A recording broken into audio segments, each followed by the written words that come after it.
Welcome to Tactical Shooter. Here are some important information about M3 Grease Gun. M3 Grease Gun, officially called the US Submachine Gun Caliber .45 M3, nicknamed the Grease Gun due to its resemblance to a mechanic's tool, was designed by George Hyde in 1942 in the United States. It was manufactured primarily by General Motors Guide Lamp Division and officially adopted into US Army service on December 12, 1942. Production began in 1943 and continued until 1945 for the original wartime run, with a total of about 622,163 units made, around 606,694 being the original M3 model and about 48,669 being the improved M3A1 version. During the Korean War, an additional 33,000 M3A1s were produced by Ithaca Gun Company. The weapon was built almost entirely from stamped and welded sheet steel, making it cheap and fast to produce compared to the Thompson submachine gun it was meant to replace. It used a simple blowback operation and fired from an open bolt, chambered in a powerful .45 ACP cartridge, with optional conversions for 9x19mm parabellum and .30 carbine. Feeding from a 30-round detachable box magazine, it had a slow and controllable rate of fire of roughly 450 rounds per minute and a muzzle velocity of about 280 meters per second. Its effective range was around 50 to 100 meters, with a maximum ballistic reach of up to 1,600 meters.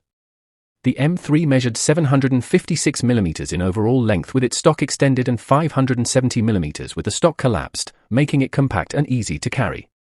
It weighed approximately 3.7 kilograms unloaded. The collapsible wire stock doubled as a cleaning rod and multi-tool, and it came with simple fixed sights, a front blade and a rear peep. The original M3 featured a side-mounted cocking handle, while the M3A1 removed this and used a recessed bolt notch for charging, simplifying the design further. It first saw combat on June 6, 1944, during the D-Day landings in Normandy, issued to U.S. airborne forces. It quickly became popular with tank crews for its compact size and close-quarters effectiveness. Special silence variants were produced for the Office of Strategic Services for covert missions.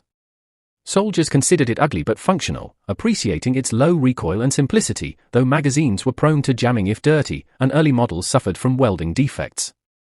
Designed to be far cheaper than the Thompson, each M3 cost the US government about $20 in 1943. Despite its low cost, it served in multiple conflicts beyond World War II, including the Korean War, the Vietnam War, the Falklands War with Argentine forces, and even the Gulf War, where US vehicle crews still carried it. Officially retired from US service in 1957, it nonetheless remained in limited use well into the 1990s. Licensed versions in 9mm, such as Argentina's PAM-1 and PAM-2, were widely used, and surplus M3s were distributed to numerous Allied nations. Overall, the M3 Grease Gun became one of the longest-serving and most practical submachine guns in US history, a simple, rugged, and effective weapon that proved you don't need beauty to win battles.